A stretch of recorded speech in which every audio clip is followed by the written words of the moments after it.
no hay grandes industriales, no hay grandes políticos, pero nosotros queremos vivir esta realidad nueva y llegará el momento en el cual alguno de nosotros tendrá la posibilidad de incidir culturalmente, socialmente, económicamente, de manera más fuerte.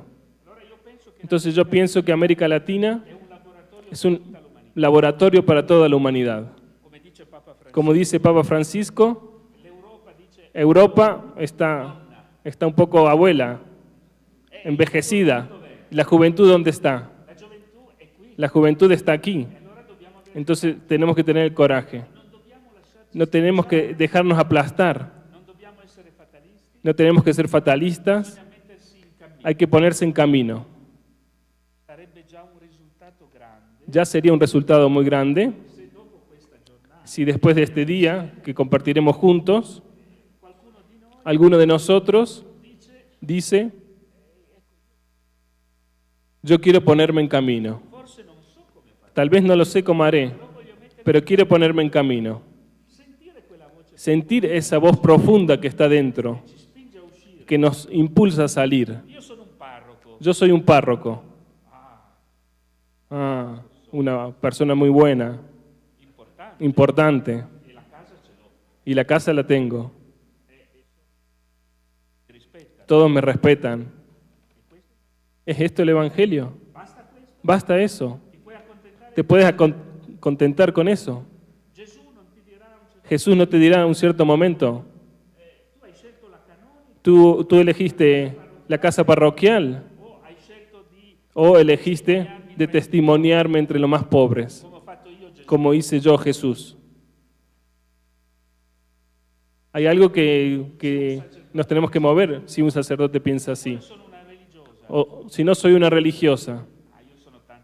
Yo soy muy buena, en mi convento, rezo mucho y después hago los trabajos y no critico a la superiora. Soy muy buena. Jesús te dice: ¿pero te basta esto? Sientes dentro de ti el sufrimiento de tantos millones de personas. No podré hacer grandes cosas, pero puedo ofrecer mi vida, mi oración, mis sufrimientos. Teresita de Lisieux estaba en un convento, no salió nunca de ahí, pero es la patrona de las misiones. Donó su vida. ¿Y saben cómo lo hacía? Había uno que tenía que ser condenado a muerte, ateo. Ella lo había leído sobre el periódico y dijo: Jesús, yo quiero dar la luz de la fe a esta persona, a este hermano. Haz sufrir a mí para dar la luz a él. Y ella lo escribió a él. Y experimentó ella la prueba de la fe. Este es un alma como Jesús, un alma iglesia. Cada una de ustedes, religiosas, clarisas, lo que sean, tiene que ser así. Si es así, el sal de la vida que se da a todos. Los sacerdotes, religiosas, los laicos. Yo estoy casado, trato muy bien a mi mujer, no la traiciono, o solo la traiciono 1 o 2 veces. Pero soy muy bueno, porque mis hijos los envío a la escuela católica y les doy el catecismo. ¿Es eso ser un discípulo de Jesús? ¿O es decir, yo en mi familia quiero que sea una familia que entra a transformar la sociedad, que se compromete con los demás? Miren, cada uno de nosotros puede colocarse en camino. Si nos ponemos en camino, nos encontraremos. Porque tú te pones en camino, el otro se pone en camino. y te encuentras, estamos en camino, hagamos algo. En estos días estaba en la Mariápolis El Diamante, cerca de Acatzingo. Y algunos jóvenes de varias partes de Latinoamérica han contado cómo se pusieron en camino. En Ecuador empezaron una escuela de la paz intercultural con la población de las culturas originarias. Hace una levadura, una transformación. Un joven aquí, sí, pero en México, de Ciudad de México, Christopher, nosotros, ¿qué hacemos nosotros jóvenes para transformar la política? Yendo un día en el metro, se encontró un diputado, una diputada, que él conocía, y le dijo, yo quiero hacer algo, reunir los jóvenes para ver cómo luchar contra la injusticia, la violencia. Y ella le dijo, sí, ven al Senado. Y le puso el Senado a disposición. Y 50, 100 jóvenes fueron ahí y han hecho una serie de encuentros para entender cómo llevar la justicia en las relaciones políticas. Se movieron. Ninguno le explicó cómo hacer. Si nosotros salimos de aquí escuchando el Espíritu Santo y colocándonos juntos, podemos inventar algo de nuevo. Si no, no nace nada. Quiere decir que escuchamos lindas palabras, pero de palabras ya tenemos tantas. Papa Francisco le gusta una canción de una cantante italiana. ¿Conocen los cantantes italianos? Mina se llama. Una canción que dice, palabras, palabras, palabras, palabras.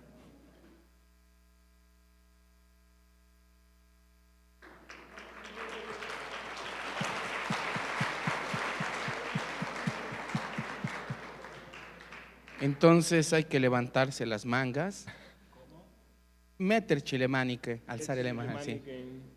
Y entonces pues hay que ponerse a trabajar.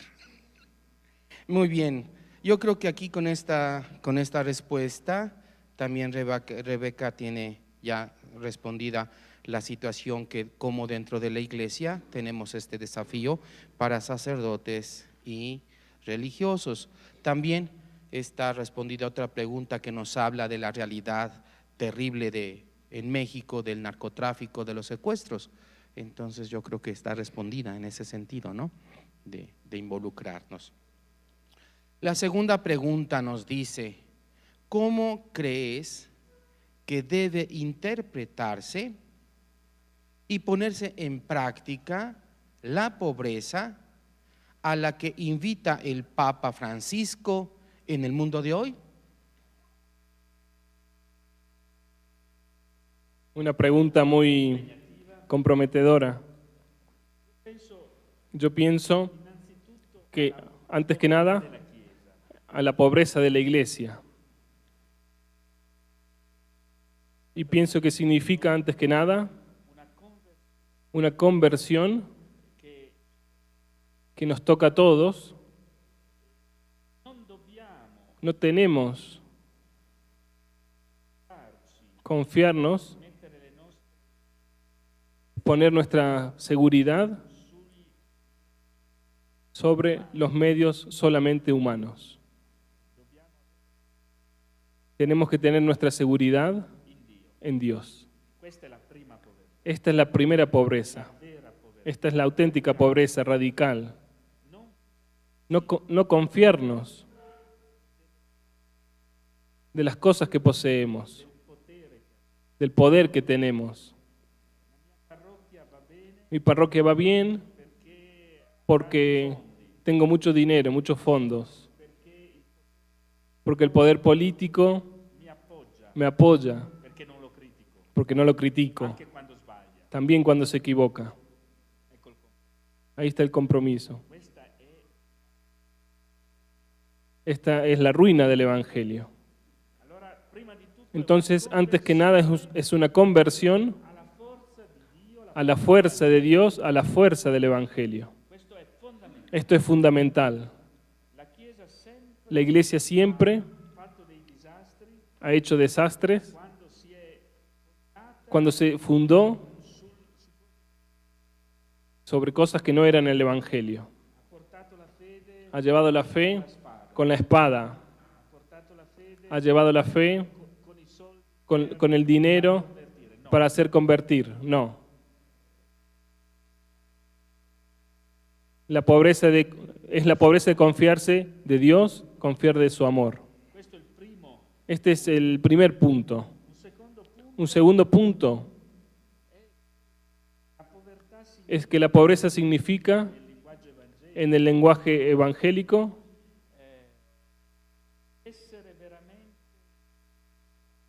el ser desapegado de los bienes de este mundo para vivir la comunión con todos.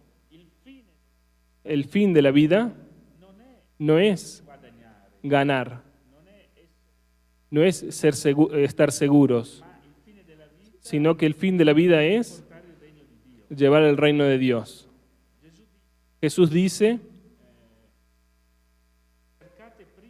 busquen primero el reino de Dios y su justicia, y todo el resto les será dado por añadidura.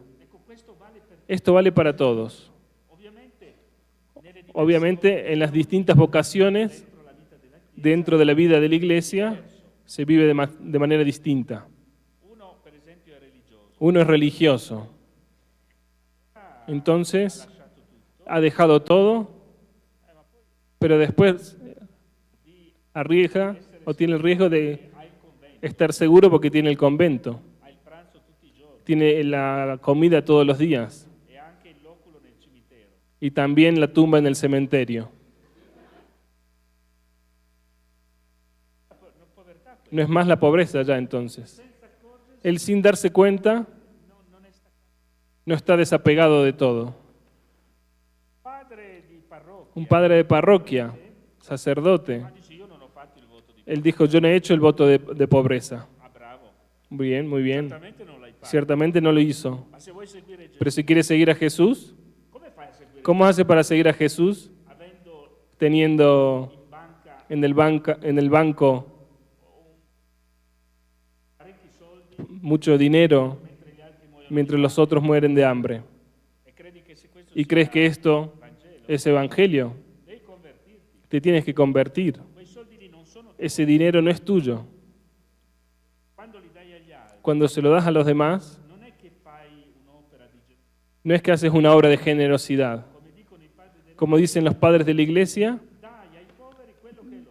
das a los pobres lo que es de ellos. Esto lo dice Juan Crisóstomo. Por lo tanto, la pobreza significa,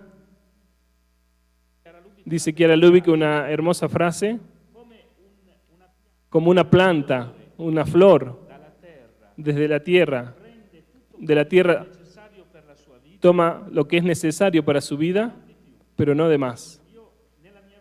Yo en mi vida tengo que tomar lo que es necesario, no más. Lo que es de más ya no es mío, es de todos. Y esto no es comunismo, esto es evangelio. Para un laico, para una familia, sin duda es necesario construir un futuro, los hijos, lo mejor posible, pero con ese desapego interior que me permite que pueda entrar en comunión con los demás. La pobreza, la tercera cosa que quería decir, la pobreza es la capacidad de comunión. La pobreza es capacidad de comunión porque todo lo que tenemos no es mío, es nuestro. El Vaticano II dice una cosa muy importante, y también Pablo VI en la Populorum Progressio, esa bellísima encíclica. Dice que está la destinación universal de los bienes. Los bienes de la tierra son para todos y por lo tanto tenemos que buscar de vivir la comunión entre nosotros. Yo, por ejemplo, desde que tenía 13, 14 años, he conocido el movimiento de los focolares, esta espiritualidad, y sentí que mi billetera, yo era de una familia rica, que si lo tenía para mí, me quemaba. Por lo tanto, ponía en común con los demás jóvenes, éramos jóvenes, Gen, como nos llamábamos, y buscábamos poner en común, uno tenía más, otro tenía menos, este tenía necesidad. Y me construyó una mentalidad distinta. Ahora yo tengo que decir que no tengo nada, pero tengo todo, como dice el Evangelio. Porque tengo una casa en todo el mundo. Yo vengo aquí a Ciudad de México y esta noche he dormido en una casa, en una cama. Antes estaba y así. ¿Entienden? Es cada uno según su estado, vivir este desapego para poner en comunión. Porque la pobreza no es un valor en sí, es un instrumento para entrar en comunión. Y después, cuarta cosa, está la pobreza como estado de miseria, de aquellos que no tienen, que sufren. Y entonces ahí es necesario que en la comunión que yo vivo con los demás, haga lugar, antes que nada, a ellos. Ustedes saben que desde esta idea del Evangelio, Chiara Lubich hizo nacer una gran propuesta. La llamó economía de comunión. ¿Cómo podemos nosotros hacer comunión entre nosotros si muchos después están en la pobreza? Tengo que encontrar el camino para hacer partícipes del desarrollo a todos. Y tal vez el primer modo es ese de dar de comer, de beber.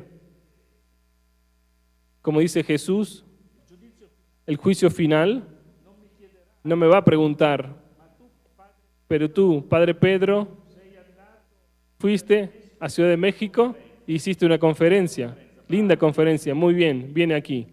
No, no está en el Evangelio eso. En el Evangelio me dice, yo tenía hambre y me diste de comer. Yo tenía sed y me diste de beber. No hay mucho que... Es eso lo que se nos pide. Entonces, dar concretamente, pero también dar los instrumentos culturales para salir de la situación de pobreza, de marginación, de alienación. En estos días, en Italia, el Papa Francisco fue en un pequeño pueblo, en una montaña de los Apeninos que están en Italia. Un pueblo de 120 personas en la montaña, donde un sacerdote, don Lorenzo Milani, fue párroco. Después de la Segunda Guerra Mundial, es un lugar pobre. Ninguno quería ir ahí. Todos los sacerdotes preferían a otros lugares, en parroquias importantes. Así yo también me vuelvo importante. Y entonces el obispo envió a este joven sacerdote allí. Y ahí la gente no sabía ni leer ni escribir. ¿Y él qué hizo? Empezó con una escuela. Enseñó a leer y a escribir. Porque dijo, sin la palabra, sin la cultura, no hay dignidad. No puedo construir mi dignidad. Después murió muy joven, pero fue un signo. Este sacerdote, don Lorenzo Milani, Papa Francisco, quiso dar este signo y fue ahí, a la tumba de este sacerdote. Tenemos que aprender de él. Construir una cultura de comunión, una economía de comunión, significa ayudar concretamente. Construir estructuras no basadas sobre el principio utilitarista y significa dar palabra, significa hacer cultura, significa enseñar a escribir, a leer, a conocer el patrimonio cultural de la humanidad. Este es el camino.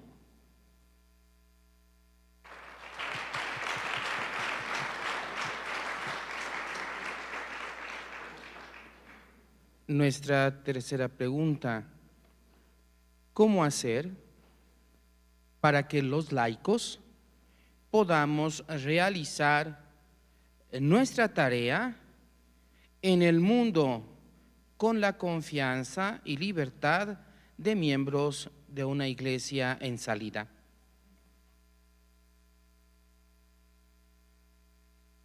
Como decía Papa Francisco, llegó la hora de los laicos, pero el reloj se paró, se detuvo. La hora de los laicos vino con el Vaticano II, pero se ve todavía muy poco. Nuestra iglesia, en muchos lugares, no sé aquí, porque yo no hablo nunca de aquí, porque no conozco, yo hablo de Italia, que es lo que conozco. Por lo tanto, ustedes tomen lo que es útil, pero de aquí yo no conozco. Nuestra iglesia muchas veces es clerical, jerárquica, masculina. Con buena voluntad, sin duda, pero no es el rostro de iglesia que quiere Jesucristo. No es el rostro de iglesia que quiere el Concilio Vaticano II. No puede ser clerical. Cuando se habla de iglesia, los obispos, los sacerdotes, el pueblo de Dios. Y después algunos sacerdotes y obispos dicen el clero y el pueblo de Dios. Es equivocado teológicamente. Es una herejía teológica. El pueblo de Dios está hecho de laicos, sacerdotes, hermanos, religiosas, etc. Este es el pueblo de Dios. Nosotros somos pueblo de Dios. Dentro del pueblo de Dios, algunos tienen que hacer el sacerdote, algunos hace el consagrado, pero la mayoría son laicos. Entonces, ven que la visión de iglesia que nosotros tenemos es una visión clerical. Y la sociedad alrededor de nosotros no ve estos laicos. Porque el pueblo de Dios tiene que ser una incubadora de energía, de novedad. Tiene que transformar la vida social, económica. No dejar la política en manos a quienes quieren el poder. No dejar la economía en manos de quienes quieren el dinero, sino construir hasta que la iglesia no tenga un rostro laical, no es la iglesia de Jesucristo. Y después es masculina, porque los sacerdotes son todos varones. Las mujeres hacen más que los hombres en la iglesia, pero no se las ve suficientemente. La iglesia tiene que tener un rostro femenino, porque es madre. Me gusta cuando el Papa Francisco, con buena voluntad, dice, no, en la iglesia está el femenino, porque la iglesia es madre, y madre es femenino. Es cierto, Papa Francisco, pero eres demasiado bueno ahí. No provocas lo suficiente. Es demasiado masculina. Y después es demasiado jerárquica. Entonces, ¿qué hay que hacer para los laicos? Yo pienso que hay que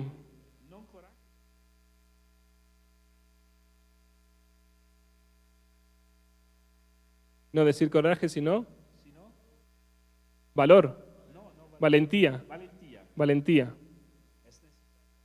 Es necesaria mucha valentía. O sea, el cristiano es aquel que está bautizado. Y cuando recibe la Eucaristía, recibe Jesús dentro de sí. ¿Qué quieres de más? Transfórmate en eso que eres. Vive el bautismo, vive la Eucaristía. Construye la comunidad cristiana y la comunidad civil. Sí, pero mi párroco, Padre Nessa, es muy clerical, no acepta. Yo voy donde él y le digo, Padre Nessa, pero tú leíste el Concilio Vaticano II. Yo soy laico, estoy bautizado. Quiero hacer algo, no contra de ti, sino contigo. Y lo tenemos que hacer juntos. Hay que despertar a los sacerdotes si no se despiertan ellos.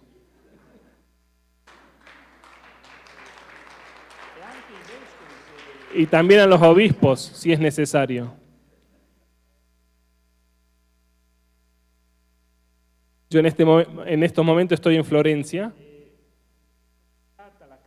y empezó la causa de beatificación de un sacerdote de Florencia, Don Divo Barsotti, un místico, una gran persona. Y él decía esto, un gran estudioso, un gran teólogo, decía, todos los movimientos de renovación en la vida de la Iglesia han nacido siempre de los laicos. Uno solamente nació de la jerarquía, la reforma en la Edad Media contra el imperio. Francisco de Asís era un laico y no quiso ser sacerdote, solo diácono. Catalina de Siena no sabía ni leer ni escribir, pero dictaba a su confesor la carta para el Papa, porque el Papa tenía un poco de miedo y no quería regresar a Roma, estaba en Francia, y ella le escribe, mi estimado Papa, sí, señor Papa, tú tienes que seguir a Jesús, tienes que volver a Roma. De lo contrario, Jesús era una laica, era una terciaria dominicana. Entonces, este movimiento de renovación tiene que nacer de los laicos. Y me parece, no conozco mucho aquí, repito, pero me parece que aquí los laicos, como en todas partes, son demasiado de sacristía. Necesitamos de laicos con la competencia, vivan su carisma. En Italia, después de la Segunda Guerra Mundial, fue responsable del gobierno Alcide de Gasperi, que era un católico, un gran político y un gran cristiano. Y quería llevar a una renovación social. A un cierto momento, el Papa, que estaba mal informado, no lo recibió en el Vaticano, porque él, en el gobierno, quería tomar también las fuerzas sociales. Y el Papa, la curia romana, quería una cosa más segura. Él sufrió, pero dijo, yo soy laico, como hacer política, según la doctrina social de la Iglesia, lo sé yo. Yo no tengo que hacer política como me dice el Papa. El Papa me dice cómo hacerla según los principios, pero no en la aplicación. En mi conciencia laica, política, que tiene que hacer esta parte. Entonces nosotros estamos esperando esta revolución del laicado. Revolución pacífica, no maten al Padre Netza, pero revolución de la comunión. Porque solamente así la Iglesia es lo que es. Levadura del Evangelio en la realidad. Tenemos que sacar al mundo la idea que la Iglesia son los sacerdotes y los obispos y el Vaticano. No, la Iglesia es el pueblo de Dios que camina en medio de los hombres y que sirve a la humanidad. Por lo tanto, buen trabajo.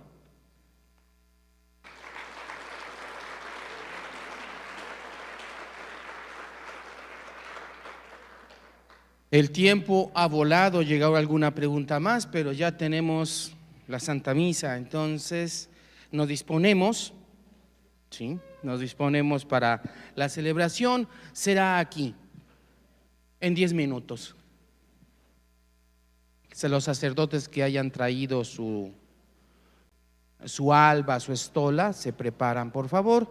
Ahorita los encargados se dispondrán para organizar aquí la Santa Ceremonia. Gracias, Piro.